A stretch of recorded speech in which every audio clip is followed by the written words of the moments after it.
भोलेनाथ, हम तो इस गोकुल में माखन मिश्री खाने के लिए आए थे, अभी तो हम खाने योग भी नहीं हुए, पीने योग भी नहीं हुए और आपने जहर भेज दिया। ये आपको पीना बहुत अच्छी तरह आता है, क्योंकि समुद्र मंथन के समय जो हलाहल विष निकला था वह आपने पान कर लिया था। आप पधारें, इसको पान करें। कोई संत कहते हैं कि भगवान आंखें बंद करके सोचने लगे कि ये बाल घातनी है, ये तो मारने के उद्देश्य से मेरे पास आई है, इसको कौन सी गति दें।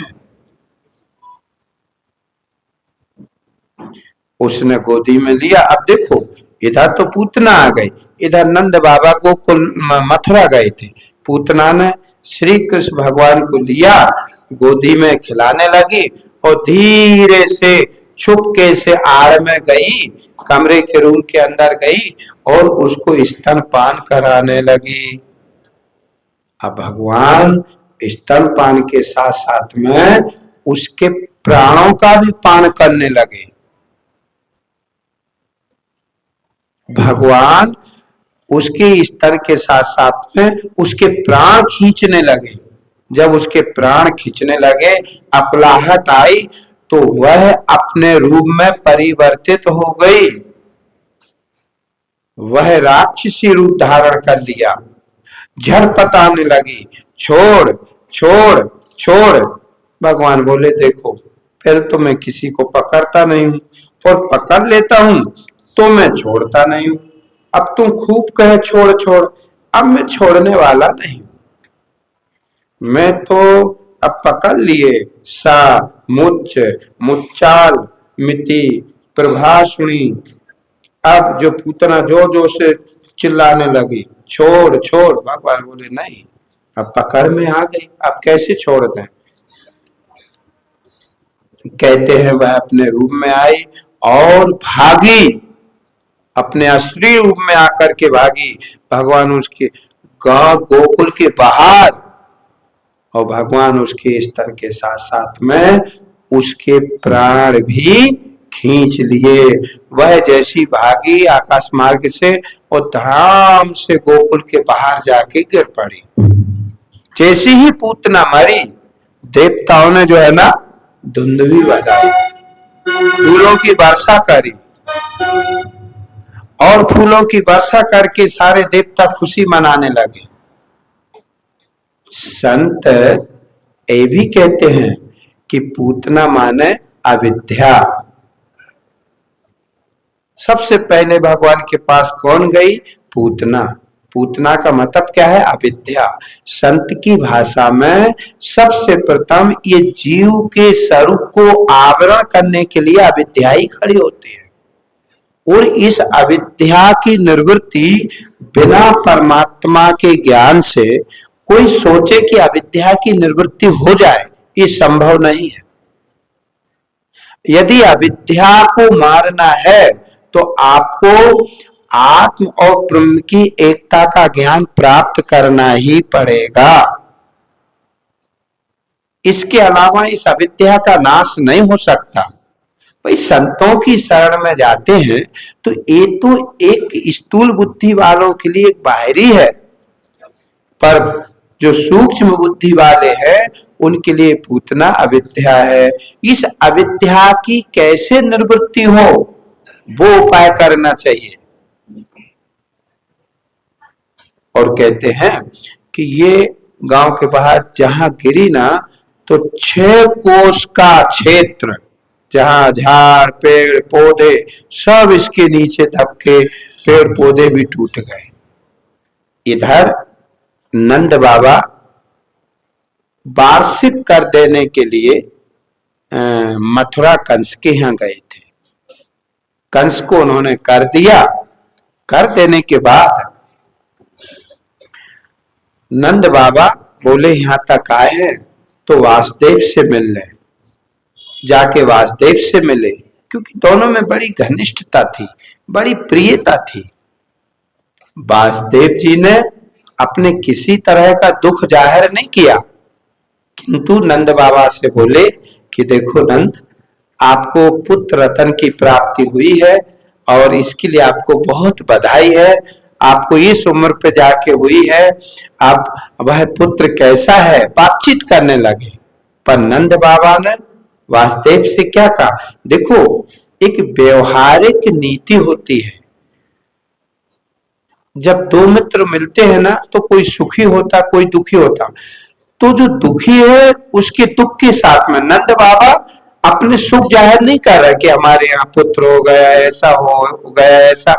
किंतु नंद बाबा वासुदेव से कह रहे कि हे वासुदेव, देखो तो कंस ने तुम्हारे 6 पुत्रों को मार दिया, 7वां जो है ना वो गर्भ गिर गया, 8वीं कन्या हुई उसको भी मार दिया।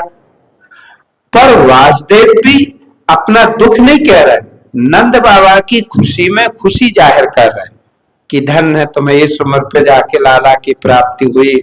दोनों मिले, उन दोनों में आपस में बातचीत भई, काफी देर तक मिले।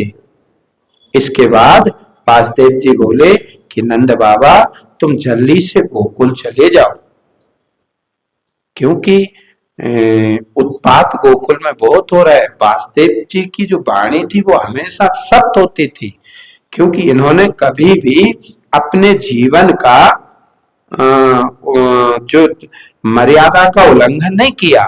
अब आप समझ लो, कंस जैसा दुष्ट पापी भी इनकी बात पे विश्वास करता था।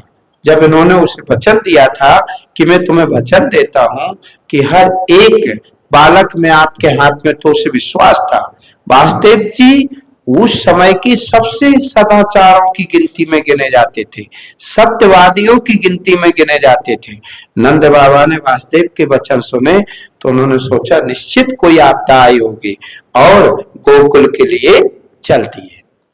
इधर जहां पूतना गिरी, 6 कोस के इर्द गिर्द के वृक्ष, पेड़ पौधे सभी धराशायी हो गए। देखो, जब कोई कथा होती है ना, तो उसमें एक अतिशयोक्ति दोष भी होता है। किसी चीज को बहुत बढ़ा चढ़ा के कह देना। जैसे मान ली जाए, माता है घर में बैठती, माता एक दूसरे के जुआ निकालती है ना। अब तो ये कम हो गया, पहले गांव में हमने देखा है, वो बैठ गई और वो बीनने लगी। और अगर कोई थोड़ा बड़ा जुआ मिल जाए तो कहती थी बहन, जैसे देखो तो ये पड़ा जैसा। अब पड़ा में और जुआ में कोई अंतर नहीं होता, वो कहाँ कितना छोटा। लेकिन एक उपमा दे दी, अतिशयोक्ति, इतना बड़ा कर दिया। अब हाँ, ये हम मानते हैं कि उस राक्षसी का शरीर बड़ा होगा, बड़ा होगा, बड़ा होगा, लेकिन उसमें अतिशयोक्ति दोष भी है। 6 कोस का इर्द गिर्द।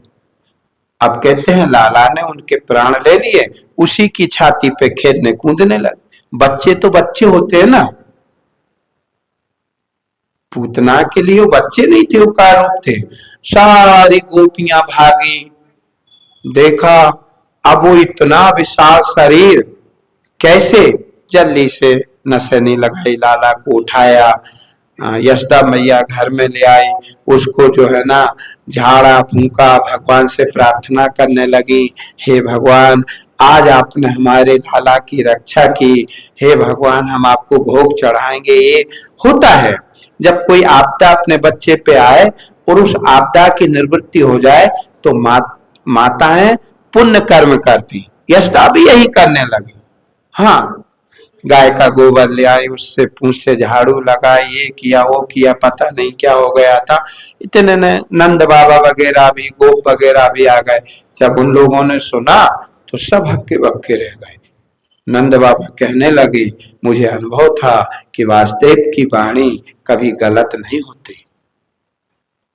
नंद बाबा और सारे गोप वगैरह मिलकर के उस जहां वो गिरी थी राक्षसी पूतना, वहां पर गए, उसके शरीर का खंड खंड किया, काटा पीटा, सब इकट्ठोरा किया, फिर सारे पेड़ पौधे उसी पे पटक दिए और वहीं पर उसका दाह संस्कार कर दिया। कहते हैं कि पूतना जब जलने लगी तो भगवान की कृपा से, जो कि पूरे जीवन पर्यंत पापों से नियुक्त रही, बाल घातनी हुई, बालों को मार देना, बालों को बालकों को तहस नहस कर देना, छोटे छोटे बालकों को उठा करके मार देना। लेकिन भगवान का स्तनपान किया तो कहते हैं भगवान ने उसे वह गति दी जो योगियों को भी दुर्लभ होती है, वैकुंठ। ये भगवान की नाम की महिमा, भगवान के विग्रह की महिमा है।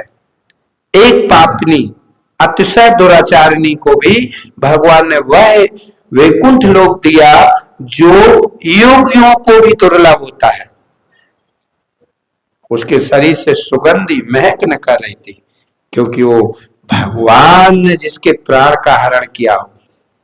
इसलिए तो रावण कहता था कि मुझ पे भजन होता नहीं, तामस देहा, मेरे से भजन होता नहीं, इसलिए प्रभु से बैर करेंगे।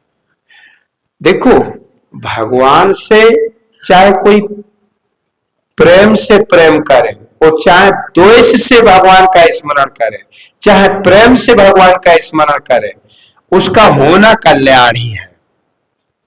पूतना द्वेष से गई थी, मारने के उद्देश्य से गई थी, लेकिन देखो आप वह गति हुई जो साधारण लोगों को नहीं मिली। इसीलिए तो ये कहा जाता भगवान के नाम का स्मरण हमेशा करते रहना चाहिए।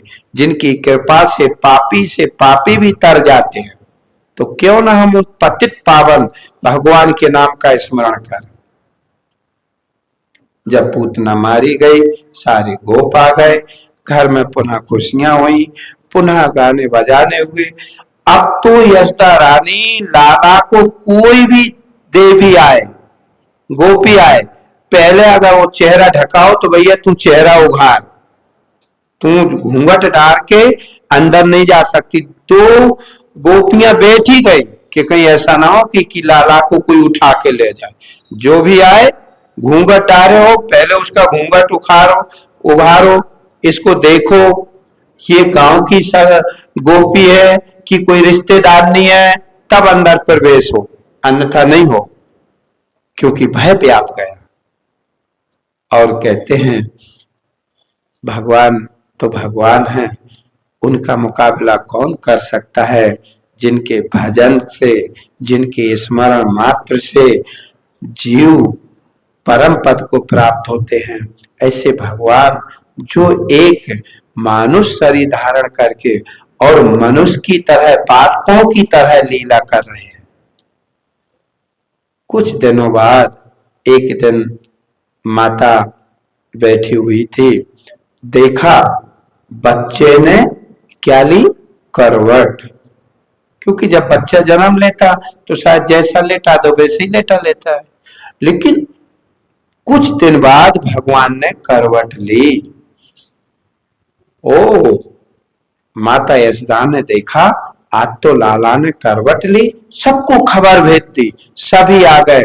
घर में जितना जो, क्योंकि होता था घर में सामान फैला हो तो उस सामान को इकट्ठा करके कहीं एक जगह या एक रूम में जमा देते कि लोग आएंगे बैठेंगे। तो यही यशोदा रानी ने किया। दूध के, दही के जो मथनी वगैरह थी, मक्खन की, सब छकड़े में भर दी कि आज गोकुल की गोपियां आएंगी, आज फिर पुनः लाला के लिए गीत गाए जाएंगे। और लाला को पालने में लेटा करके उसी छकड़े के नीचे लाला को पालने को रख दिया। भगवान उसी छकड़े के नीचे लेटे हैं, गोपियां वगैरह आई, सब गाने बाने होने लगे, सब खुशियां मना रही, प्रसन्नता। लेकिन यहाँ क्या हुआ कि जो राक्षस था सक्टासुर, तो वो आकर के उस गाड़ी पे बैठ गया। देखो मैं ये भी बता दूं आपको, ये पूतना जो है ना, पूर्व काल में राजा बलि की लड़की थी, रत्नावली इसका नाम था। कोई ऐसा नहीं, जब भगवान वामन रूप धारण करके भिक्षा के लिए गए थे, तब जो है ना ये रत्नावली ने देखा तो इतना सुंदर मनमोहक एक भगवान का रूप था कि देख करके उसके मन में ये भाव आया कि क्यों ना हमारे जीवन में भी ऐसे पुत्र हो। और जब भगवान ने विराट रूप धारण किया, 2 पग में ही त्रिलोकी को नाप लिया, तब उसी रत्नावली के मन में आया था कि ऐसे पुत्र को तो जहर दे देना चाहिए। तो भगवान वामन उसके मन के संकल्प को जान गए थे, तो उसे मन ही मन कहा था तुम्हारी जो इच्छा। तो कहते हैं कि ये जो राक्षसी बनी ये वही रत्नावली थी, राजा बलि की बेटी, इसका भगवान ने उद्धार किया। अब जो सक्टासुर था ये उस जो छकड़ा था उस पे आके बैठ गया। ये वायु रूप था, वायु रूप होने के कारण ये हर जगह नहीं बैठ पाता। तो कहते हैं कि अब भगवान लेटे, अब भगवान जोर जोर से रोने लगे, चिल्लाने लगे। कभी कभी होता ना, माँ किसी काम में उलझी हो, कहीं और देवियां आ गई हो, तो सोचती है चलो बच्चे को बाद में ले, पहले इनसे मिल ले फिर देखते। अब किसी ने नहीं सुना, तो भगवान ने जो जोर से लात उस छकड़े में मारी, तो सारे बर्तन, दही के, मक्खन के, दूध के सब बर्तन नीचे गिर गए और वह जो छकड़ा था वह पलट गया। उसके नीचे जो सक्टासुर था वह दब करके और मारा गया। अब जैसे छकड़े की आवाज आई, बर्तनों की आवाज आई, बर्तन गिरे, फूटे, सब देवियां तोड़ी, क्योंकि पहले से वो सब है भयभीत थी, लाला पे कभी भी कुछ भी हो सकता। एकदम लाला को देखा, उठाया, देखा कि हवा नहीं चली, कोई अंदर आया नहीं, ये छकड़ा कैसे पलट गया। फिर भगवान से प्रार्थना करने लगी यशोदा गोपियां, हे भगवान आप इस बच्चे की बार बार रक्षा करते हो, इस पे कोई ना कोई आपत्ति आती है। वहां जो ग्वाल वाल जो छोटे छोटे बच्चे थे वो कहने लगे, माँ इस लाला ने अपना पैर बढ़ाया और इस छकड़े को पलटा, लेकिन ये किसी ने स्वीकार नहीं किया। पुनः वही काम, भोग लगाना, भगवान की आराधना करना। और कहते हैं कि ये जो सक्टासुर था ये हिरण्याक्ष का पुत्र उत्कच था, उत्कच। और क्या है कि इस पे एक बार रोमस ऋषि ने इसे क्रोध में आकर के और श्राप दे दिया था। देखो एक बात तो मानना पड़ेगी, जहां जहां संतों का क्रोध भी हुआ उनकी करुणा तो कृपा करती ही है। संतों की जो करुणा है ना वो तो कृपा करती ही है, पर संतों का क्रोध भी किसी का अहित नहीं करता है, वहां भी उसका हित ही होता है। लोमस ऋषि ने क्रोध होकर उसे श्राप दिया था, वही ये राक्षस बना। और देखो भलाई वो राक्षस बना, असीम कृपा हुई, उसे आशीर्वाद भी दिया कि जब बेवसत मनु काल में जब भगवान श्री कृष्ण अवतार लेंगे तब तेरा उद्धार होगा। अब बताओ संतों की इतनी असीम कृपा की जो भगवान के हाथों जिनका वध हो रहा हो, साक्षात नारायण त्रिलोकी नाथ, सृष्टि के स्वामी, सृष्टि के रचयिता, जिनकी सृष्टि सिर्फ संकल्प मात्र से उपजी हुई, ऐसे भगवान के द्वारा इनका इस तरह जो है ना तरह तरह की भगवान लीला। अब डरते भी है ग्वाल वाल आदि कि भगवान पे क्या संकट आ रहा है, क्यों आ रहा है, फिर भी अब तो माँ बेटे को और नहीं छोड़ती, एक क्षण के लिए नहीं छोड़ती, अब तो गोदी से ही चिपकाए रहती। लेकिन एक दिन ऐसे ही भगवान आंगन में माँ की गोदी में लेटे हुए थे, माँ भगवान को स्तनपान करा रही थी।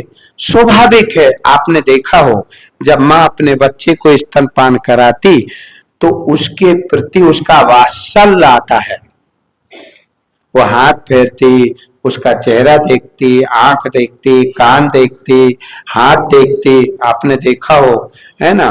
बच्चे को हंसाती है, खिलाती है, कभी बच्चे को देख देख करके वो मंत्र मुग्ध होती है, क्योंकि माँ का वात्सल्य ही ऐसा होता है। अब कहते हैं कि एक दिन बैठे और उसी समय कंस के द्वारा भेजा हुआ तृणावत राक्षस आया। अब भगवान ने देखा ये माँ तो मुझे छोड़ ही नहीं रही, रोने लगे, चिल्लाने लगे। फिर भी कभी कभी बच्चा रोए तो भी माँ जबरदस्ती गोदी में धरे रहती है, रोए तो हाथ फेरती है, दूध पिलाने लगती है। अब भगवान रोए चिल्लाए कि माँ मुझे छोड़ के कहीं चली जाए, ये राक्षस आ रहा है माँ। लेकिन माँ उसे बार बार, अब भगवान ने सोचा ये तो छोड़ ही नहीं रही, गोदी से नहीं उतार रही, रोए चिल्लाए तब भी नहीं, खीसे तब भी नहीं। तो भगवान ने उपाय सोचा। भगवान श्री कृष्ण अपने वजन को बढ़ाने लगे। हम माँ थोड़ी देर बाद देखते लाला हो क्या गया, वजन कहाँ से, इतना तो इसमें ही नहीं। लेकिन वजन बढ़ता गया, इतना वजन बढ़ा कि माँ को लाला को गोदी से नीचे बैठाने पड़ा। वो सोचने लगी हो क्या गया, क्या कारण है इतना वजन लाला में, पर फिर भी उसने नीचे बैठा दिया। इतने में स्वाभाविक है, जब बच्चा नीचे बैठा देती तो माँ को कोई ना कोई काम याद आ ही जाता। वो काम के लिए घर के अंदर चली गई। ध्यान रखना, दरवाजा की कुंडी वो पहले लगाती थी कि कोई घुस ना आए, अपरिचित आ ना जाए, लाला को उठा के ना ले जाए। अब घर में बाहर की कुंडी लगी थी, अंदर कोई डर था नहीं, घर में कुछ काम करने के लिए चली गई। इतने में ही जो तृणावत राक्षस था कंस के द्वारा भेजा हुआ, वो आया।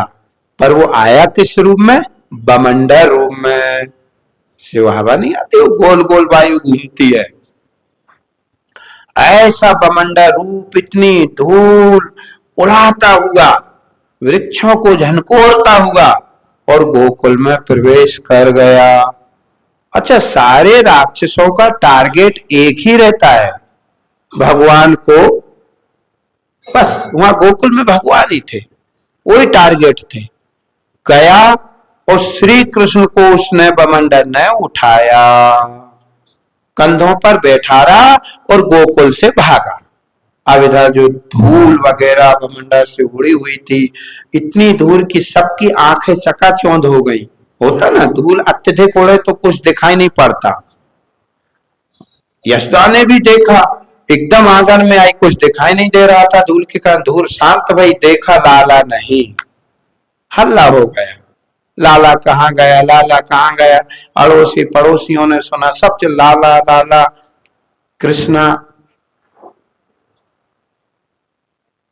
अब परेशान, और वह राक्षस भगवान श्री कृष्ण को उठा करके कंधों पर बैठा करके मथुरा की ओर ले जाने लगा। भगवान बोले अभी तो हम मथुरा जाने वाले नहीं हैं, तू कितनी भी कोशिश कर, हाँ अभी हम नहीं जाएंगे। और भगवान इतने बजनीले भय उसके ऊपर, इतना वजन हुआ कि वो घबराने लगा। और भगवान ने जो एक जोर से उसके गर्दन पे घूंसा मारा, वह धड़ाम से एक पत्थर पर जाकर गिरा। देवता खुशियां मनाने लगे। देखो मैं फिर कह रहा हूं, देवता हमेशा खुशी मनाते हैं। सज्जन लोग, जब कोई दुष्ट आदमी मारा जाता, मैं फिर बता रहा हूं कि जब कोई भी बहुत अत्यधिक अपराधी हो, क्रूर आदमी हो, जब पुरुष या कोर्ट उसको सजा देती तो सब लोग खुशी मनाते। यहाँ देवता भी खुशी मना रहे क्योंकि दुष्ट मारे जा रहे हैं, और दुष्टों को मरना ही चाहिए, क्योंकि ये वास्तव में समाज में अभिश्राप कहलाते हैं। ये अपनी मनमानी करते हैं, धर्म के विपरीत कार्य करते हैं, ये धर्म का तहस नहस करते हैं। राक्षस लोग कौन होते, जो धर्म का तहस नहस करें, जो मर्यादाओं का पूरी तरह उल्लंघन करें। हाँ, भक्षा भक्ष खाते थे। भगवान ने उस तृणावत राक्षस को मार दिया। वो गिर गया, देवता प्रसन्न भय, आकाश से खूब पुष्पों की वर्षा भई, है ना, और सब खुशी भय, एकदम फिर गोकुलवासी भागे, देखा लाला को उठाया, माँ घबरा गई। एक बार संकट, दो बार संकट, तीन बार, ये तो चौथी बार आ रहा।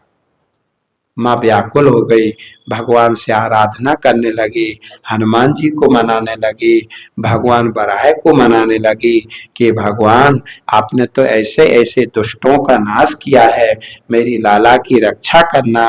पुनः जो है ना भगवान की स्तुतियां गाती, माँ की स्तुति गाती, भगवान मेरे लाला की रक्षा करना।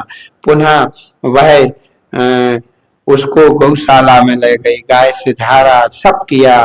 फिर पुनः भगवान का भोग लगाया, सारे ग्रामवासियों को भोजन। आज लाला पे फिर एक आपत्ति टल गई, भगवान की असीम कृपा भई। इस तरह भगवान श्री कृष्ण के बाल काल की शुरुआत है, और अद्भुत होना भी चाहिए। और बाल काल की थोड़े और बड़े होते भगवान, और बड़े होने का मतलब होता है कि बच्चा कभी करवट लेने लगता, फिर धीरे धीरे बच्चा घुटनों घुटनों चलने लगता है। एक छोटा सा भजन हो जाए, फिर आगे भगवान के आपको बताते हैं भगवान की बाल लीला, क्योंकि अब वो घुटनों से चालू, हाँ, चलना चालू कर दिया।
कृष्ण भगवान भोले भागवत महापुराण की। शिशु मतलब 1 वर्ष के काल को,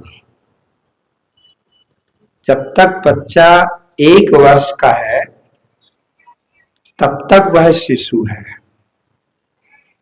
और भगवान के 1 वर्ष में तो तृणावत, पूतना, सक्टासुर आदि राक्षसों का वध कर दिया। आप अनुभव करो, भगवान छोटे थे, 8-10 महीने के, धीरे से घुटनों घुटनों थोड़ा बहुत। अब यहाँ एक दिन माता उनको गोदी में बैठा रहे, दूध पिला रही।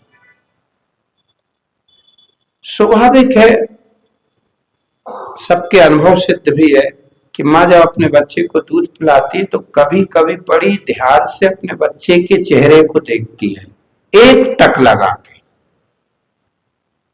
माँ भी अपने बच्चे के चेहरे को देख रही थी, तो भगवान कभी मुस्कुरा रहे थे, कभी आंखें खोल रहे थे, कभी बंद कर रहे थे। अब उसी समय क्या हुआ, भगवान स्तनपान करते हुए जमुआई आई तो भगवान ने स्तनपान छोड़ दिया और जमुआई ली तो मोह आया तो यह स्थान है, लला के मुंह की ओर नजर चली गई तो क्या देखती है, उनके मुख में सारा ब्रह्मांड। क्योंकि ईश्वर का जो विराट शरीर है ना, उस विराट में पूरा ही ब्रह्मांड समावेश है। भगवान का कोई साधारण शरीर नहीं होता, अद्भुत। मां तो घबरा गई, उसने आकाश, अंतरिक्ष, ज्योतिमंडल, दिशाएं, सूर्य, चंद्रमा, समुद्र, द्वीप, नदियां, ये सब देखे। घबरा गई, लाला के मुख में सब कहां से आ गया। लेकिन वात्सल्य भाव, तुरंत प्रेम उमड़ आया। भगवान ने अपनी मोहिनी माया डाल दी।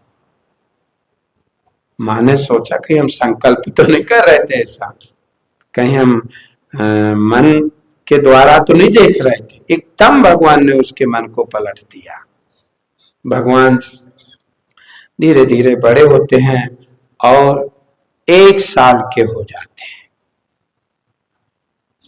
1 साल तक, 1 वर्ष के काल को शिशु कहते हैं, 5 वर्ष के काल को बालक कहते हैं, और 7 से लगा के 12 वर्ष के काल को पुंडरक कहते हैं। 12 से लगा के 17 वर्ष के काल को किशोर कहते हैं, और 17 से लगा के 40 वर्ष के काल को युवा कहते हैं। इसके बाद आ जाती है वृद्ध अवस्था। तो भगवान अभी शिशु ही है, 1 वर्ष का काल है। वासुदेव जी ने उनके नामकरण के लिए गर्गाचार्य को भेजा, क्योंकि अब ये यदु के पुरोहित, ये कंस के पुरोहित थे, पर इन्होंने फिर भी वासुदेव के कहने से गर्गाचार्य गोकुल में आए भगवान का नामकरण करने के लिए। जब भगवान गोकुल में गर्गाचार्य आए तो गर्गाचार्य कहने लगे, देखो मैं कंस का पुरोहित हूं, यदि उसको ये पता चल जाएगा तो बड़ी हानि होगी। तो नंद बाबा बोले कि हम गोकुल में ही किसी को पता नहीं चलने देंगे। बलराम को, जो रोहिणी के पुत्र थे, और भगवान श्री कृष्ण को एकांत गौशाला में ले गए। वहां पर भगवान का नामकरण संस्कार किया गया, भगवान का नाम रखा गया।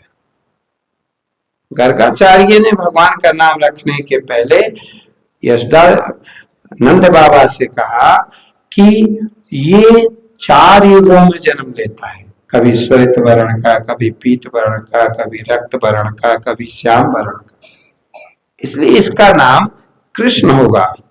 और ये कभी वासुदेव के यहाँ भी जन्म लिया, इसलिए इसका नाम वासुदेव भी होगा।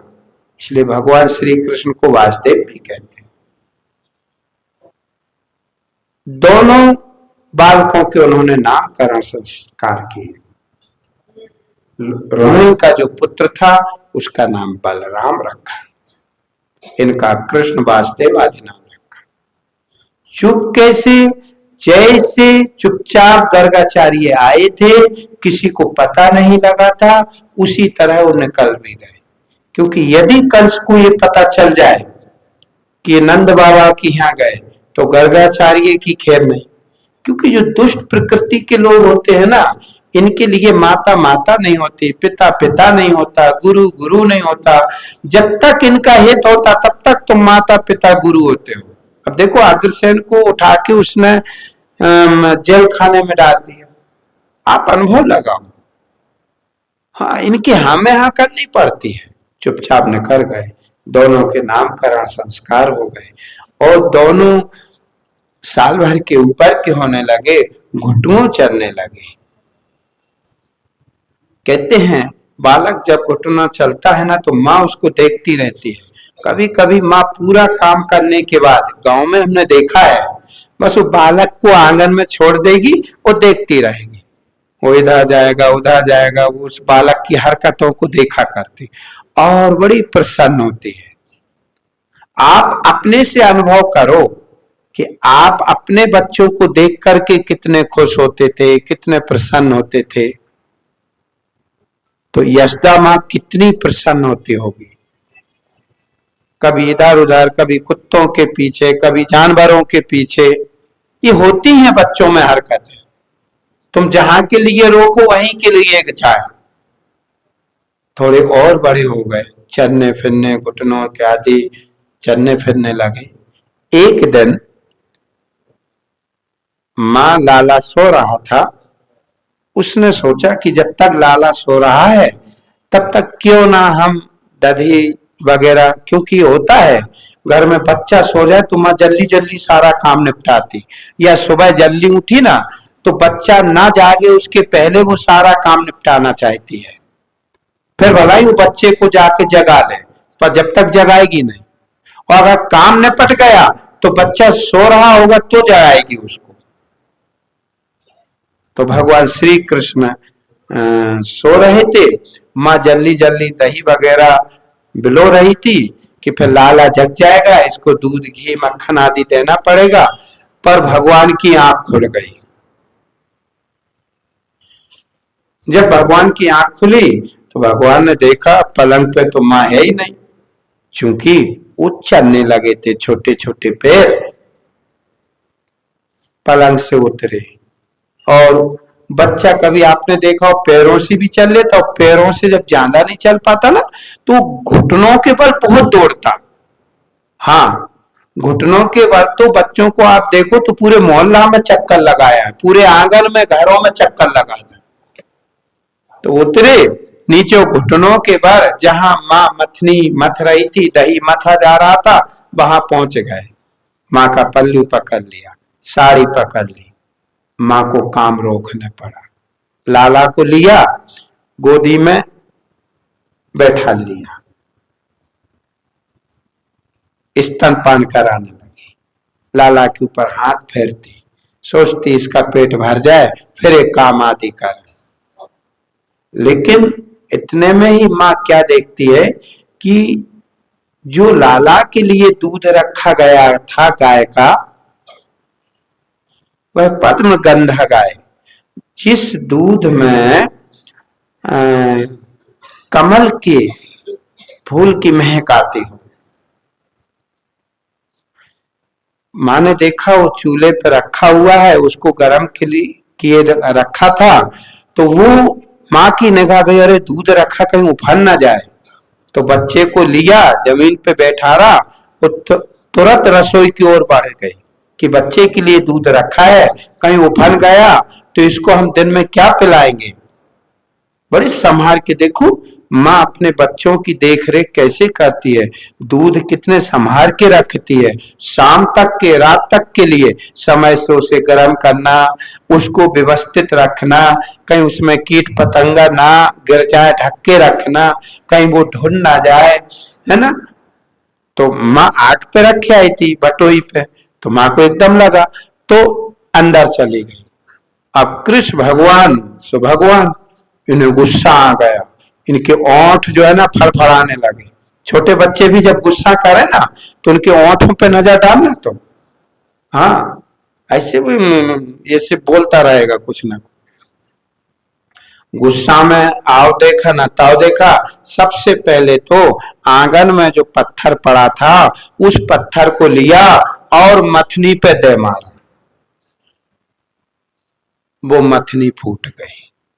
सारा जो दही पिलोया जा रहा था, मक्खन जो थोड़ा बहुत ऊपर आया था, कुछ नहीं, सब आंगन में फैल गया। पर संतोष नहीं हुआ। अब वो जब फैल गया तो पैर भी लाला के बन गए क्योंकि वो भर गया।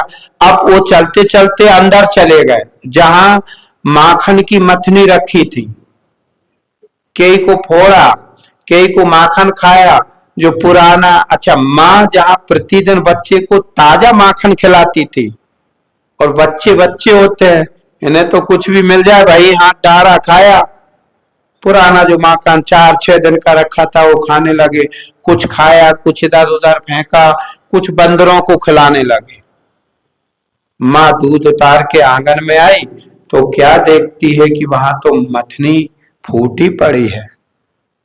अब माँ को भी गुस्सा, भलाई माँ का बच्चों के प्रति वात्सल होता है, पर गुस्सा आया, अरे राम राम राम राम, ये लाला ने क्या किया, ये मथनी फोड़ दी जो हमारी ककिया सास की जमाने की थी, मेरी नानी ने दी थी। अब तो माँ को गुस्सा आया और श्री कृष्ण भगवान को देखने लगी तो आंगन में तो थे ही नहीं, पर उसने देखा कि जो दही जो मक्खन जो ढुल गया था उसके पैर बने, तो पैरों को देखते हुए, चिन्ह देखते हुए आगे बढ़ी तो क्या देखती है कि अंदर लाला जो है ना सारी मटकी कई फोड़ दी, मक्खन नीचे पड़ा हुआ है, कितने सारे बांदरों को लुटा रहे हैं। अब माँ को गुस्सा आया और माँ ने एक छड़ी ली और लाला को पकड़ने के लिए दौड़ी। भगवान श्री कृष्ण चूंकि मटकी ऊंची रखी थी इसलिए ओखली थी, उस ओखली को ऊपर चढ़ के कर रहे थे। जैसा देखा माँ आई और तुरंत ओखली से छलांग लगाई और भाग गई, और माँ भी पीछे पीछे, आज तो तुझे छोड़ूंगी नहीं, तुझे मारती नहीं हूं ना इसलिए तेरी हरकतें बिगड़ रही, आज देखती हूँ तुझे इसी डंडे से मारूंगी। अब भगवान पहले तो आंगन में भागे, अब भगवान ने सोचा आंगन में तो फंस जाएंगे, भाग नहीं पाएंगे, तो सोचा बाहर को भागे, बाहर दरवाजे के बाहर भागने लगे, माँ पीछे पीछे। अब बच्चे तो बच्चे होते हो तो भागते जाए, माँ तो हापी भी भरने लगी, थकने भी लगी, पसीना भी आ गया, रुक जा लाला आज तुझे छोड़ूंगी नहीं, पकड़ूंगी। अब कृष्ण भगवान ने सोची आज तो माँ छोड़ेगी नहीं, अब मेरे पास एक ही उपाय है कि जो चौराहे पे जो बुजुर्ग लोग बैठते हैं किसी तरह उन बुजुर्गों के पास पहुंच जाएं।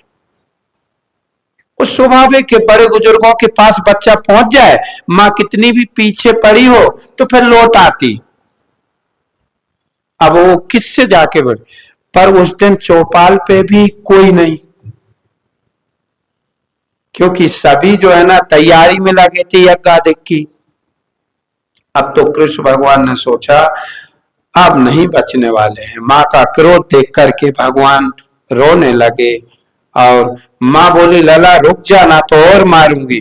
तो बोले देख माँ मैं रुक जाऊंगा बशर्ते तू लाठी को फेंक दे, तेरी जो लाठी है ना तू इससे मारेगी। वो बोली नहीं मारूंगी तू आ जा। भगवान रोने लगे। माँ ने देखा बच्चा रो रहा है तो दया आई। कहते हैं ब्रह्मा आदि देवता आकाश मंडल में ये सब देख रहे, अद्भुत लीला, जिसके डर से काल भी डरता हो, जिसके भय से काल कांप जाता हो, जिनके दूत मात्र से काल भयभीत हो जाते हों, आज वह भगवान श्री कृष्ण मां की छड़ी से डर रहे हैं। सारे देवता ये अद्भुत नजारा आकाश मंडल से देखते हैं। नारद जी भी देख रहे हैं। नारद जी तो देख देख करके अचंभा कर रहे, धन है प्रभु आपकी लीला का कौन गुणानुवाद कर सकता है, आपकी लीला को प्रभु आप ही जान सकते हो। मां ने डंडा फेंक दिया।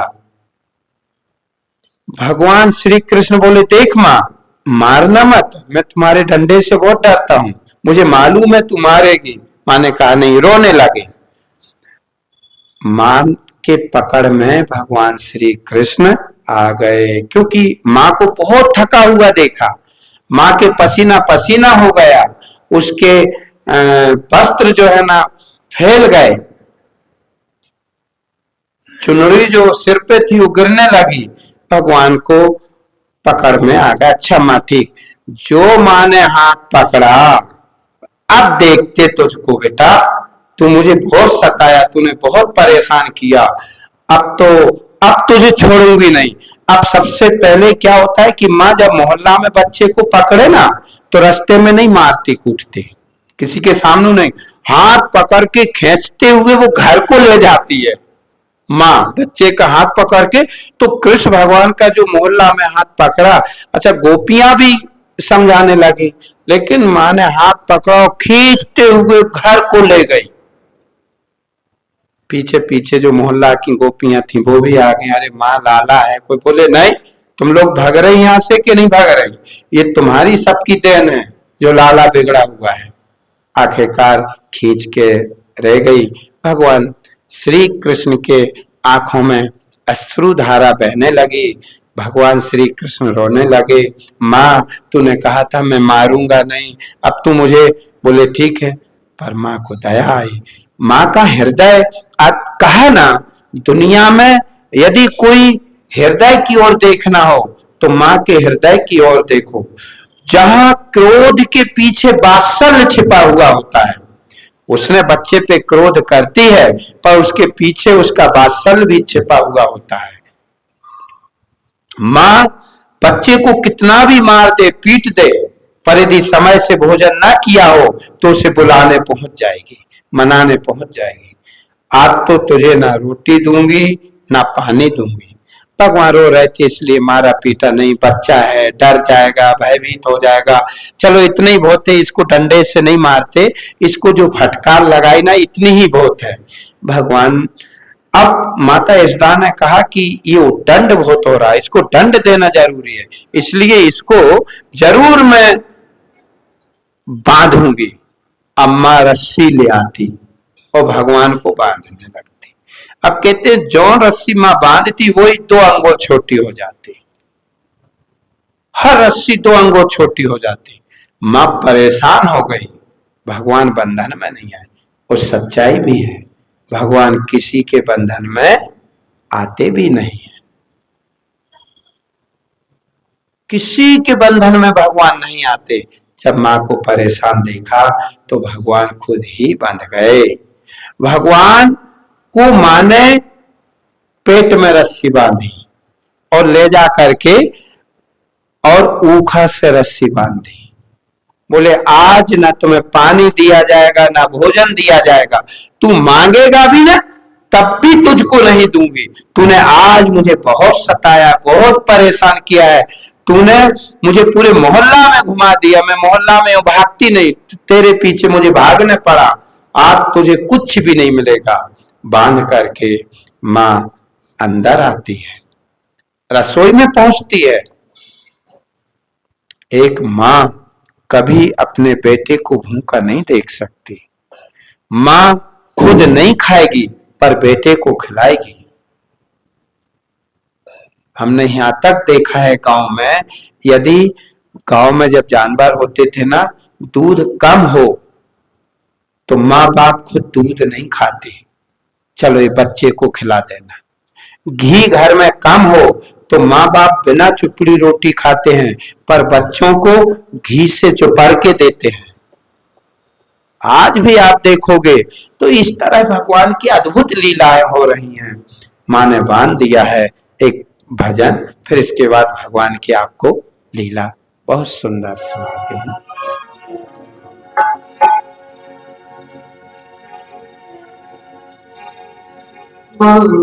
बच्चों की जो होती है, होते हैं किस्मत वाले, उनकी होती है। जितनी अच्छी है वो कितनी थोड़ी है, वो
प्यारी कृष्ण भगवान की जय, सभी अपने माता पिता की जय,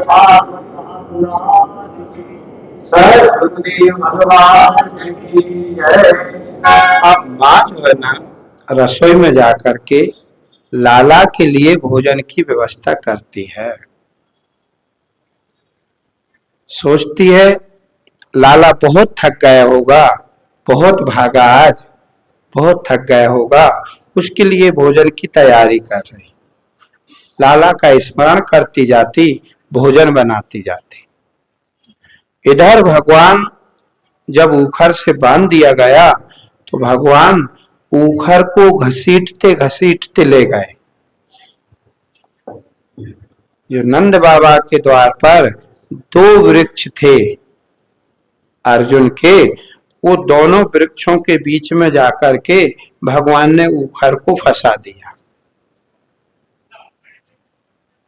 भगवान ने जब उन्हें ऊखर को दोनों वृक्षों के बीच में फंसा दिया और जोर से झटका दिया, जैसे ही जोर से झटका दिया कि वो दोनों ही अर्जुन के वृक्ष धड़ाम से जमीन पर गिर पड़े। वहां से 2 पुरुष प्रकट हुए और वह भगवान की स्तुति गाने लगे, भगवान से प्रार्थना करने लगे, भगवान ये सृष्टि आपने ही बनाई है, आप ही सृष्टि के रचयिता है। बहुत तरह तरह से भगवान की स्तुति की उन्होंने। और आज धन है उन संतों की कृपा से कि मैं आपके दर्शन कर रहा हूं, क्योंकि कुबेर के लड़के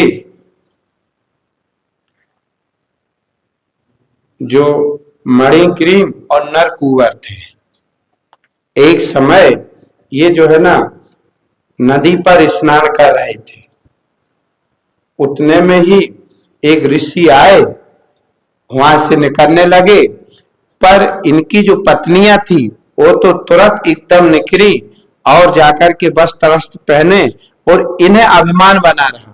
इसलिए उस संत ने शराप दे दिया था कि जा, तू जड़ पेड़ों की तरह खड़ा है, इसलिए तू पेड़ हो जा। अब जब ऋषि ने इन्हें शराप दिया, नारद जी ने इन्हें शराप दिया, तो ये जो है ना अब भयभीत हो गए, अपने कल्याण के बारे में पूछा। तब नारद जी ने कहा कि भगवान श्री कृष्ण जब अवतार धारण करेंगे तब तुम्हारा उद्धार होगा। देखो, उद्धार की परिभाषा भी कई तरह की होती है, ध्यान रखना है। मुक्ति भी अलग अलग होती है। अब मान लीजिए उद्धार का मतलब क्या हुआ, वृक्ष योनि से मुक्ति, पुनः वो उनके जाके अपने वहां पहुंच गए। जैसे मान लीजिए जन और विजय का उद्धार, रावण कुंभकर्ण आदि का उद्धार हुआ, तो पुनः वो जन विजय पद पे पहुंच गए। मुक्ति जो केवलम मुक्ति होती है ना, ये तो सिर्फ सतगुरु की कृपा से किसी किसी को उपलब्ध होती है। और जो मुक्तियां होती हैं, सालोक, सामीप, सायोच, सार्मिष्टि, भगवान के लोक में निवास करना, ये सालोक मुक्ति है। जैसे कोई किसी राजा के राज्य में रहे। सामीप मुक्ति, उनके समीप लेना, सेवक किन्नर आदि बन के रहना, ऐसे मुक्ति के भेद हैं। अच्छा, और किसी योनि से मुक्त होना, इसको भी मुक्ति कहते हैं। लेकिन एक जो भगवत प्राप्ति के द्वारा और जगत के आत्यांतिक निवृत्ति होती है, उस मुक्ति को केवलम मुक्ति कहते हैं। जहां नाम रूपात्मक प्रपंच की गंध ना रह जाए, अस्थि भांति प्रिय परमात्मा के अतिरिक्त जहां दूसरे का अस्तित्व ना रह जाए, उसे केवलम मुक्ति कहते हैं। बाकी संसार में किसी योनि से, अब जैसे ये नर कुंवर के जो है ना, मणिग्रीव और नर कुंवर, ये कुबेर के पुत्र थे। नारद जी ने श्राप दिया, ये वृक्ष योनि में गए, तो वहां भगवान की कृपा से वृक्ष योनि से इनका उद्धार हो गया। फिर इनके अंदर भगवान की भक्ति जागी। अब भगवान की भक्ति करेंगे और भगवान के परम पद लाभ को प्राप्त करेंगे। क्योंकि भगवान के द्वारा जिस जिसका भी उद्धार हुआ है, उसका कल्याण ही होना है। इस तरह ये दोनों जो है ना वृक्ष योनि से मुक्त हुए, अपने पुनः पद को प्राप्त हुए। इस तरह ये भगवान श्री कृष्ण नई नई लीलाएं करते हैं। अब जब इतने सारे उत्पात गोकुल में होने लगे, सारे गोकुलवासी परेशान, जो गोप वगैरह थे वो भी परेशान कि यार कहाँ ले जाएं, कहाँ जाए। एक दिन पूरे गोप सब बैठे, बड़े बड़े लोग, सब ने परामर्श किया कि यार गोकुल में अब अपना रहना ठीक नहीं है, यहाँ उत्पात बहुत ज्यादा हो रहा है, क्योंकि ये जो 2 वृक्ष गिरे ये भी उन्हीं का है। और कहते हैं जब जो वृक्ष गिरे थे ना, तो यशोदा रानी जी घबरा गई थी, वो भागी, उधर आई, भगवान श्री कृष्ण दोनों वृक्षों के बीच में विराजे हैं, नंद बाबा वगैरह आए, गोप आए, सबने कृष्ण को उठाया और आपको मालूम है फिर भगवान की प्रार्थना करने लगे। होना ही चाहिए, हर एक परिस्थिति में भगवान का नाम का स्मरण होना चाहिए। जो भगवान के नाम का स्मरण करते रहेंगे वो भव सागर से पार निकल जाएंगे, और जो भगवान के नाम का स्मरण नहीं करेंगे वो इस संसार सागर में डूब मरेंगे, उनके लिए कोई और उपाय ही नहीं। भगवान श्री कृष्ण, अब इधर क्या हुआ कि गोपों ने सभा करी, उठा लिया उनको। सभा करने के बाद उसमें एक जो उपनंद नाम का गोप है, सबसे बुजुर्ग, उसने कहा देखो हमने एक जगह देखी है, वहां अपन अपना सामान छकड़ों में रखो, छकड़ों में रख करके वहां जाके अपन रहते हैं, और वह है वृंदावन धाम। वृंदावन जहां अधिक तुलसी हो, वहीं पर बढ़िया जमुना जी का किनारा भी है, सुंदर से जो है ना, वहां पर हरियाली घास भी है, अपनी जो गाय वगैरह इनके चरने के लिए पर्याप्त जगह है, गोवर्धन पर्वत भी है जहां पर ऊंचाई है, बरसात में कोई दिक्कत नहीं आएगी। उपनंद का कहा, सभी ने माना, अपने अपने छकड़ों में अपना अपना सब सामान लिया, लेकर के और वृंदावन के लिए चल दिए। वृंदावन के लिए चल रहे, सभी छकड़ों में बैठी हैं, औरतें बैठी हैं, भगवान श्री कृष्ण बैठे हैं, बलराम जी बैठे हैं, इनके जो मित्र थे सुदामा कौन, सब बैठे, और सभी गाते हुए आनंदित चल दिए, और वृंदावन धाम में जाकर के अपने अपने छकड़े खड़े कर दिए। वहां जैसे ही वृंदावन को देखा, अद्भुत छटा, चारों ओर हरियाली ही हरियाली, जहां तुलसी ही तुलसी लगी हुई है, बड़े बड़े सुंदर फल दाल वृक्ष, सुंदर जमुना जी का किनारा, पास में गोवर्धन पर्वत आदि, सबके मन को मोहित करने वाला।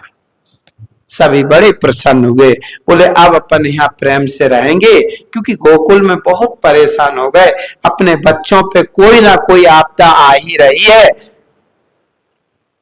इतने में श्री कृष्ण भगवान भी 3-4 वर्ष के हो गए थे।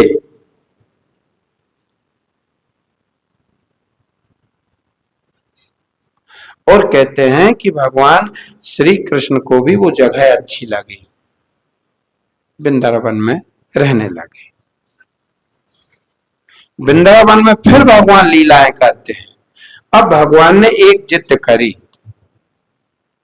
माँ से कहने लगे, माँ मैं तो गाय चराने के लिए जाऊंगा। माँ बोली, बेटा अभी तो इतने लायक नहीं है, छोटा सा है, लेकिन बच्चे हैं ना, कभी कभी जिद कर जाते हैं, नहीं मानते। तो जब गाय घर से निकल जाती थी, दूर पहुंच जाती थी, फिर जो ग्वालवाल थे, श्री दामा आदि, भगवान श्री कृष्ण बलराम, इनके साथ में छोटे छोटे बछड़े ढील दिए जाते थे। तो गांव के जो पास, गांव के किनारे पर ये अपने बछड़ों को घुमाते थे, फिराते थे, चराते थे, घास आदि। भगवान उस समय बहुत छोटे थे, 3-4 वर्ष के। अब चूंकि भगवान तो भगवान है ना, वहां भी उन्होंने लीला चालू की। वहां भी अब उन्होंने वहां एक टोली बना ली।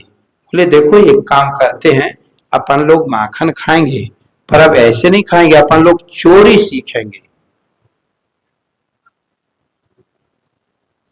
अब सबने कहा लाला कुछ और उपाय करो, ये चोरी करना क्यों सिखा रहा है? अरे बोले अपन कोई ऐसी उसी चोरी नहीं करेंगे, अपन चोरी करेंगे माखन मिश्री की। पर लाला कहीं पकड़े गए तो अरे ऐसे थोड़ी पकड़ेंगे, अपन सोचेंगे ना उपाय। अब कहते हैं जब ये बछड़े चराने के लिए भगवान जाते थे आकर के फिर ये लीलाएं भी करते थे। और लीलाएं जब भगवान करते थे तो भगवान जो है ना कहीं किसी के घर में जाकर के माखन चोरी करना, ये आप सबने वो गाथाएं सुनी है, अद्भुत है। कहीं किसी, और सारी गोपियां सिर्फ लाला को देखना चाहती थी। ये ध्यान रखना, आप देखें अपना बेटा तो अपने लिए सब कुछ होता ही है। कभी कभी आपने देखा कोई मोहल्ले में बच्चा ही कैसा होता है कि जो सारे मोहल्ले के औरतों आदमियों को आकर्षण कर लेता, सब उसको टोकते हैं खिलाते हैं, उसकी काभा होती है। तो भगवान श्री कृष्ण गोपी और गोपिकाएं सभी इनसे प्रेम रखते थे। माखन चोरी करना, ये करना, सब कुछ किया। आपको सबको पता है भगवान की लीला अद्भुत है, कैसे सखियों को छेड़ते थे, किसी के घर में घुस करके उनका माखन चोरी कर लेना, खा लेना। करते थे माखन की चोरी, खाते थे, अपने साथियों को खिलाते थे और कई बार पकड़े भी गए हैं, है ना। एक बार तो एक सखी ने पकड़ भी लिया था, माँ के पास शिकायत लेके जाती थी तो माँ भी नाराज होती थी कि पहले तुम लोग ही इनको बढ़ावा देते हो और फिर तुम ही जो है ना ये कहते हो कि ये ऊधम करता है, ये चोरी करता है, ये करता है। यदि भगवान की आप लीलाएं देखो, सखियां बहुत तरह तरह से, इनके नचाने के लिए इनको कोई माखन दे दे तो नाचने लग जाते थे।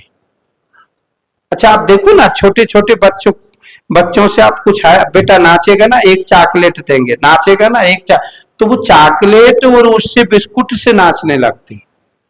और आजकल तो ये मान लो कि हर बच्चा पैदा होते ही नाचने लगता है। भगवान की अद्भुत लीला है, अलग अलग सखियों की, अब कहाँ तक उनकी लीला का है। अब कहते कई बार तो सखी पकड़ के ले आती थी और सजाने लगती थी। गौशाला में ले गई, गोबर लिया, लाला तू जितनी बिंदी लगवा लेगा उतने ही लौंदा मैं तुम्हें मक्खन दूंगा। अब लाला लोभी मक्खन के बिंदियां बिंदियां लगा दी, बिंदियां बिंदियां लगा दी पूरे मुख पे। अब यशोदा रानी के पास चले गए, बोले घर होके फिर उसके यहाँ जाएंगे सखी के यहाँ। मालूम है तो माँ ने देखा बच्चा तो पूरा गोबर की बिंदियां रखे, तो माँ ने हाथ धोने, अरे बोले माँ ये क्या कर दिया, मुझे तो इतना ही माखन मिलता। ऐसी अद्भुत लीला है, अद्भुत चरित्र, कहाँ तक कहो। मैं आपको बता दूं, आप अपने बेटे के चरित्र देख लेना, बस ठीक इसी तरह भगवान के भी चरित्र हुए हैं।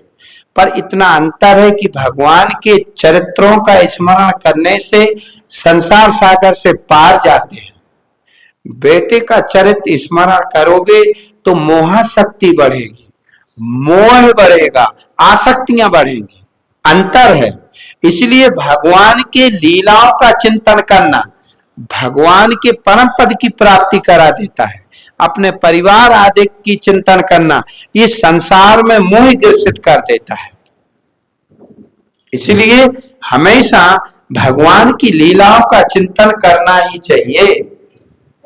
मैं कह रहा हूं ना, आप चाहे सगुण रूप से भगवान की लीलाओं का चिंतन करें, जैसे बैठे हैं आप देखें भगवान ने जो जो लीलाएं की उन लीलाओं को बैठ कर के स्मरण करो, और जितनी देर आप भगवान की लीलाओं का स्मरण करोगे उतनी देर आपकी जो बुद्धि होगी वह भगवतमय होगी। भगवान ने जो जो लीलाएं की, आप बैठो भगवान कैसे क्या करते थे, भगवान पर कर उस समय आपकी मनोवृत्ति भगवान के विग्रह में लगी हुई होगी। और मनुष्य शरीर मिला किस लिए है? मनुष्य शरीर का उद्देश्य क्या है? मनुष्य शरीर का तात्पर्य क्या है? क्या संसार के विषय भोग? क्या संसार की वस्तुएं? ना, मनुष्य शरीर का उद्देश्य है परमात्मा की प्राप्ति। और यदि हम इस जीवन में परमात्मा की प्राप्ति नहीं कर सके तो कहते हैं कि फिर और कौन सा ऐसा शरीर देख रहे हो जहां भगवान का भजन हो सके? सारे शरीर तो पापमय है। पशु पक्षी जीव जंतु ये कहां क्या कर पाए? जिन्हें अपने शरीरों की सुध बुध नहीं है, जानवरों को अपने शरीरों की सुध बुध नहीं है, पशु पक्षियों को अपने शरीरों की सुध बुध नहीं है, उनके पास तो इतनी बुद्धि भी नहीं है कि वो जिस घास को खाते हैं उसी घास पर बैठ भी जाते हैं। नारायण, ये जो मनुष्य शरीर मिला है ना आपको, इसका उद्देश्य है भगवत भजन। भगवान का चाहे सगुण रूप से भजन करो चाहे निर्गुण रूप से भजन करो, क्योंकि भगवान के दो ही स्वरूप हैं। एक भगवान का सगुण रूप है, एक भगवान का निर्गुण रूप है। यदि आप भगवान के सगुण रूप का भजन करते हो, चिंतन करते हो, लीलाओं का चिंतन करते हो, तो वो लीलाएं तुम्हें निर्गुण की ओर ले जाएंगी। भाई, किसी चीज को समझने के लिए पहले स्थूल को समझना पड़ता है, फिर सूक्ष्म को समझना पड़ता है। मैं तो कहूंगा कि भगवान ने जो मुझे मनुष्य शरीर दिया है, इसमें हमेशा ईश्वर चिंतन चलता रहे। भगवान की बाल लीलाओं का चिंतन, भगवान ने जो जो लीलाएं की उनका चिंतन, भगवान ने जिन जिन को उपदेश दिया है। ध्यान रखना, दो बातें हैं। आप सोचोगे कि हम भगवान की लीलाओं का चिंतन करें, ये बिल्कुल अच्छी बात है, करना चाहिए, लेकिन भगवान ने जिन जिन को उपदेश दिया है उस उपदेश का भी चिंतन करना चाहिए कि भगवान ने उद्धव को क्या उपदेश दिया है, भगवान ने गोपियों को क्या उपदेश दिया है। भाई, भगवान के विग्रह के साथ साथ में भगवान की वाणी का भी तो स्मरण करो। मैन तो भगवान की वाणी ही है, और भगवान की वाणी ही तो भागवत है, और उसी वाणी का हम चिंतन नहीं कर रहे तो क्या होगा? इसलिए करना ही चाहिए नारायण, क्योंकि ये बार बार मौका नहीं मिलता। तो जब ये बछड़ा चराने जाने लगे तो वहां पर एक राक्षस आया, दैत्य, और बछड़ों के साथ में सम्मिलित हो गया। भगवान छोटे थे, 4-5 साल के, बछड़े ले जाते चराते। अब बलराम जी को भगवान ने इशारा किया कि देखो एक राक्षस प्रवेश हो गया, क्योंकि अब बेचारे ग्वाल वाल तो कुछ पहचानते ही नहीं थे ना, उन्हें तो कुछ पता ही नहीं था, वो तो बड़ों के मुख से सुनते थे। तो भगवान श्री कृष्ण के प्रति उनकी श्रद्धा होती थी। बलराम जी ने देखा, धीरे से बछड़ों के पीछे गए, उसके दोनों लात पकड़े, घुमाया जोर से और धड़ाम से जमीन पर दे मारा। वह उस राक्षस का अंत हो गया। देखो, वृंदावन जाने पर भी अब वृंदावन में क्या हुआ, अंतर इतना आया कि यहाँ जो गोकुल में थे ये सारे के सारे गांव में ही उत्पात हो रहे थे। देखो, जो वृक्ष अर्जुन के गिरे वो गांव में थे, पूतना गांव में आई, तृणावत गांव में आया, सक्टासुर गांव में आया, ये सारे यहाँ गांव में हो रहे थे। अब वृंदावन में क्या हुआ, भगवान ने कुछ अलगाव कर दिया कि लोग घबरा जाते हैं, कहीं फिर ऐसा ना हो कि वृंदावन धाम से फिर कहीं और दूसरी जगह चले जाए। तो अब भगवान जो लीला करते हैं वो वृंदावन के बाहर, जब उस राक्षस को मारा, शाम के गोप वगैरह आए, जो ग्वाल आए, ग्वालों ने आकर के सब घटना ग्वाल अपने अपने घर पे कहते थे, आज भगवान ने इस राक्षस को मारा, आज भगवान ने इस राक्षस को मारा। ध्यान रखना, भगवान अपने जीवन काल में एक एक राक्षस को मार रहे थे। यदि आप चाहते हो कि मेरे अंतःकरण पटल पर भगवान का प्रादुर्भाव हो, मेरे अंतःकरण पटल पर भगवान की झांकी विग्रह रहे, तो आप भी इन एक एक राक्षसों को मारते चले जाओ। जैसे भगवान राक्षसों से विहीन पृथ्वी देखना चाहते थे, क्योंकि राक्षसों से विहीन पृथ्वी होगी तो यहाँ पर सारे सत्कर्म होंगे, भगवत आराधन होगा। ऐसे ही आप अपने अंतःकरण पटल पर यदि भगवान को देखना चाहते हो, अंतःकरण रूपी भूमि पर यदि भगवान को देखना चाहते हो, सत्कर्म देखना चाहते हो, तो एक एक काम, क्रोध, लोभ, मोह, मद, मत्सर आदि एक एक राक्षस का वध करते चलो। विचार करते चलो, इनको छोड़ते चलो, विचार करते चलो, इनको छोड़ते चलो। उसको समझो कि ये राक्षस है, जो आपको परमात्मा से विमुख करे, परमात्मा से दूर रह जाए, ले जाए, वो हर एक कर्म राक्षसी है। और जो तुम्हें परमात्मा की ओर ले जाए, इसीलिए ये काम संसार में ले जाएगा, क्रोध संसार में ले जाएगा, लोभ संसार में ले जाएगा। ये अंतःकरण पटल पर संसार को घुमाने लगता है। नारायण, ये काम, क्रोध आदि जब निर्वृत्त होंगे, जब तुम्हारा अंतःकरण रूपी भूमि निर्बल होगी, तब इसी घट में वह भगवान का प्रादुर्भाव हो जाएगा। और जिन पे सतगुरु की कृपा हुई है, उनके घट में भगवान का प्रादुर्भाव हुआ है। इसी अंतःकरण में आप उस अविनाशी परमात्मा को देखोगे, और देखना भी चाहिए। ये बार बार मौका नहीं मिलता। मनुष्य शरीर का मिलना, भगवान की कथा श्रवण करने को मिलना, ये सब तुम्हारे कोई ना कोई पुण्य के प्रताप से हुआ है। इसलिए बुद्धि की कुंठा को छोड़ देना चाहिए, क्योंकि बुद्धि इतनी कुंठित हो जाती है संसार के विषय में। इस अंतःकरण में परमात्मा के भाव ले आओ, काम क्रोध के भाव नहीं। परमात्मा की लीलाओं का अनुकरण करो। कहा ना कि अब देखो ना, इसीलिए इस अंतःकरण को बदलो। भगवान की, जैसे भगवान एक एक राक्षस का वध करते जा रहे, ऐसे ही आप भी अपने अंतःकरण में विवेक रूपी श्री कृष्ण का उदय करके, और जितने अविवेक पैदा करने वाले काम क्रोध आदि राक्षस हैं, इनको एक एक करके मारते चलो। मनुष्य जीवन का उत्तम यही है।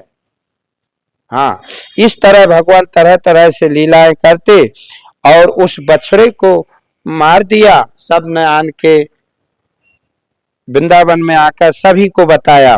इसके बाद कहते हैं कि भगवान एक दिन अपने बछड़ों को चरा रहे थे, जमुना जी के किनारे गए। स्वाभाविक है, जब कोई भी गांव में, जो गांव में रहे होंगे, उन्हें पता है जानवरों को चराने ले जाते ना, तो सब समूह मिलके बैठते, एक जगह बैठ जाते, हंसते, मजाक करते, खेलते, कूदते। यहाँ जमुना जी के किनारे गए तो एक बगुला देखा। बगुला अद्भुत, सबसे अलग, और बगुलों की तरह वह बगुला नहीं, बहुत बड़ा। भगवान श्री कृष्ण जमुना के किनारे गए, बगुला बिल्कुल शांत बैठा रहा। जैसे ही अपने पास आए हुए कृष्ण को देखा, तुरंत उसने अपनी चोंच में दबा लिया। ये भी कंस के द्वारा भेजा गया राक्षस बकासुर था, जिसने बगुले का रूप धारण कर लिया था। भगवान श्री कृष्ण के मारने के लिए कंस ने भेजा था। क्योंकि कंस देखता था कि हर एक जिसको हम भेज रहे वही मारा जा रहा, वो वापसी आ ही नहीं रहा। तो कंस बड़ा अंदर से व्याकुल था कि आखिर उस कृष्ण में ऐसा क्या है कि जो जाता वही मर जाता। जब भगवान श्री कृष्ण को वकासुर ने अपने चोंच में अंदर ले लिया तो सभी जो ग्वालवाल थे वो घबरा गए। पर भगवान श्री कृष्ण है, कहते हैं भगवान श्री कृष्ण ने अपने शरीर को इतना गर्म किया, इतना गर्म किया कि उसका मुख जलने लगा। तो उसने भगवान श्री कृष्ण को चोंच के बाहर फेंक दिया। भगवान श्री कृष्ण जल्दी से लपके और पलटी खाई और उसकी नीचे की चोंच टांगों से दाबी और ऊपर की चोंच को हाथों से लेकर उसे चीर दिया। बकासुर का अंत हो गया। देवता लोग खुशियां मनाने लगे। कहा ना, देवता तो हर समय धुंध भी बजने लगे, आज बकासुर मारा गया, मारा गया। अच्छा, भगवान कहा ना कि गोकुल में जब भगवान थे तो 4 वर्ष तक थे, तो सारी लीलाएं गोकुल के अंदर हुई, पर वृंदावन में वृंदावन के बाहर लीलाएं हो रही। अब इस तरह भगवान ने उसका मुख फाड़ दिया, वह मारा गया। और ये सब ग्वालवाल आकर के घर पे बताते थे, आज भगवान ने एक बकासुर नाम का राक्षस था, बगुले का रूप बनाकर आया था, श्री कृष्ण ने आज उसको मारा, लाला ने आज उसको मारा। अद्भुत। जब ये गोपियां सुनती थीं तो बड़ा प्रसन्न होती थीं और कहते ना कि वो हमेशा संध्या के समय जब भगवान वहां से आते थे ना बछड़ों को लेकर, तो सारी गोपियां अपने अपने दरवाजे पर खड़े हो जाती थी, बस वो भगवान को देखती थी। समझ रहे आप? इसका मतलब ये है कि आप भी गोपी बनो और भगवान को देखो, काम करते हुए, सेवा करते हुए, रास्ते में पैदल चलते हुए भगवान को देखो। जैसे आप संसार को देखते हो कि नहीं, कुछ काम करते हो तो संसार में चित्त वृत्तियां लगी रहती, ऐसे भगवान में लगाओ। अद्भुत चर्चा। फिर कहते हैं आगे, फिर एक अघासुर नाम का राक्षस जो पूतना का भाई। अब देखो आप, क्योंकि भगवान एक एक करके राक्षस, अच्छा गजब है, सब भगवान के पास आ रहे हैं, यूं नहीं आ रहे। आप देखो, आप भगवान के लिए अपना जीवन जीने लगे, आप भगवान के लिए यदि अपना जीवन जीने लगो तो बहुत विघ्न आएंगे आपके जीवन में। भजन में एक से एक विघ्न आएगा। आप जी के तो देखो, उन विघ्नों को काटना यही तो विवेकता है। कहते हैं पूतना का जो भाई था अघासुर, कंस ने उसको भेजा, जा वृंदावन में तुम कृष्ण को मार के आ। अभी धीरे धीरे कंस को भी पता चलने लगा, लेकिन अभी स्पष्ट नहीं हुआ था कि ये जो नंद का लाला है ये वासुदेव का है। पर हाँ, ये पता चल गया कि नंद का लाला बहुत बलशाली है। अघासुर आया उस जंगल में, उसने बहुत बड़ा अजगर का रूप बनाया, मुंह आके बैठ गया। ग्वालवाल बछड़ों को चरा रहे थे, देखा कृष्ण इस वृंदावन के क्षेत्र में ऐसी गुफा तो हमने पहले कभी नहीं देखी। ग्वाल वालों को वह गुफा नजर आई, क्योंकि वह मोह आए हुए था, बड़ा भारी विशाल अजगर था, जीभ बाहर को निकाल दी। पर कृष्ण भगवान ने ध्यान नहीं दिया, अपने बछड़ों की ओर देखने लगे। इधर ये जितने ग्वालवाल थे एक एक करके उस गुफा की ओर की देखें तो यार ये क्षेत्र में तो हम रोज आते, अभी ये तो पहली बार नजर आ रहा, कहीं ऐसा तो नहीं हमारी निगाह ना गई हो, हम देख ना पाए हो। आखिरकार पहुंच गए, ग्वालवाल पहुंचे, देखने लगे देखा बहुत सुंदर सड़क, वो जीप जो बाहर को नकारे हुए था उस पे चलने लगे, धीरे से आगे बढ़ने लगे। आज इस गुफा को देखें। अब उनमें कुछ बोले कहीं ऐसा ना हो कि कोई राक्षस हो, सब गुफा भूल जाएगी।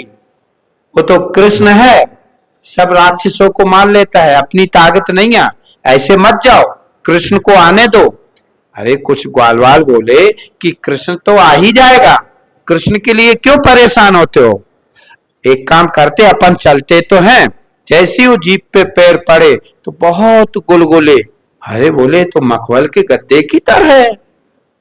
अंदर को जाने लगे, देखा चारों तरफ पर बहुत ऊंचा विशाल, ये बोले बड़ा अद्भुत ये नजर आ रहा है गुफा, ऐसे लगता जैसे तो संतों की कोई गुफा हो, भजन अजन करने की गुफा हो।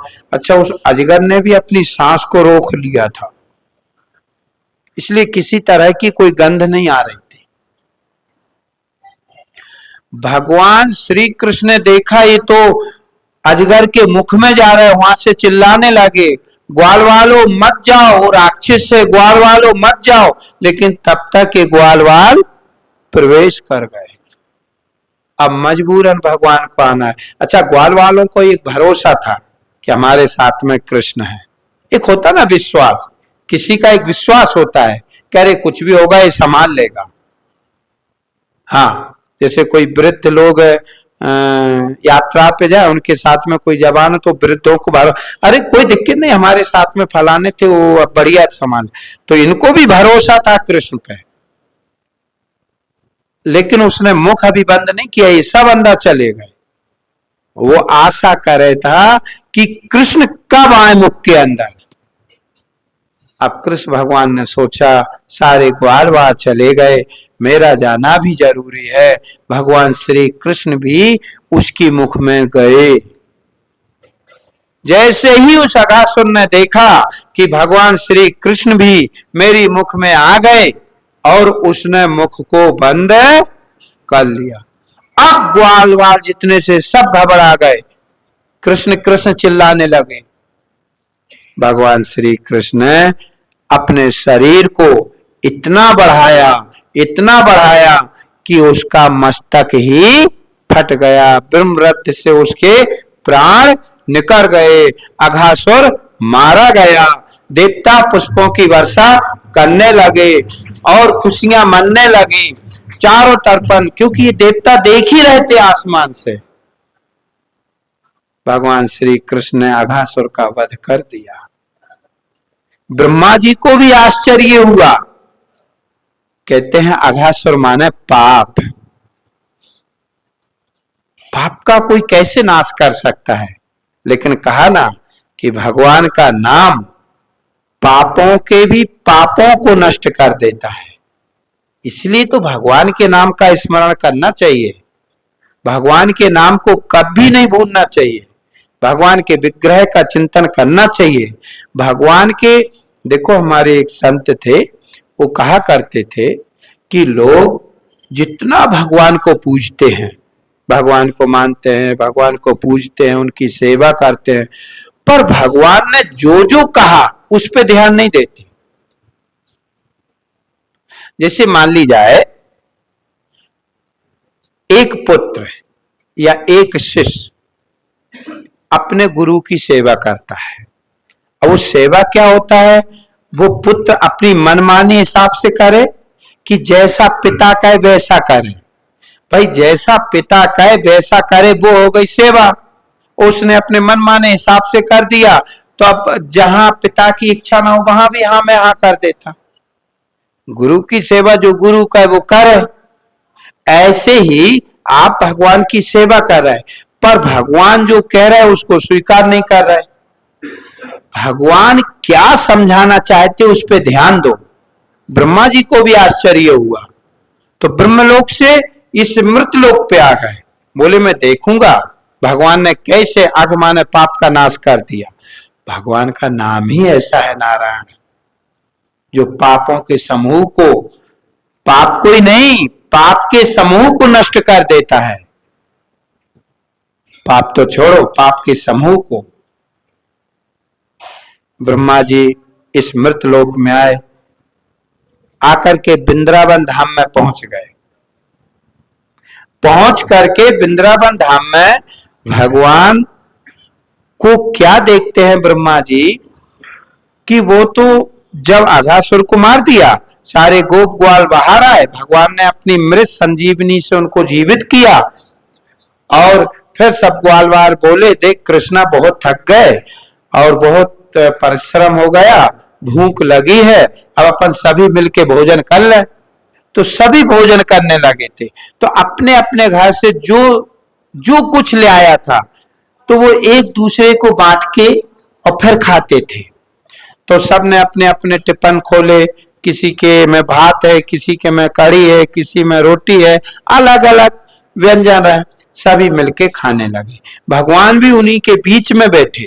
चारों तरफन से आपने देखा हो, एक कोई विशेष देवी हो या विशेष पुरुष हो तो उसको और पुरुष घेर लेते हैं और बातचीत करते हैं। ऐसे कोई विशेष देवी हो ना तो सारी देवियां उसको घेर लेंगी, बीच में कर लेंगे और फिर उससे बातचीत करेंगे, हंसी मजाक जो भी हो करेंगे। भगवान श्री कृष्ण को भी ग्वाले घेर लेते थे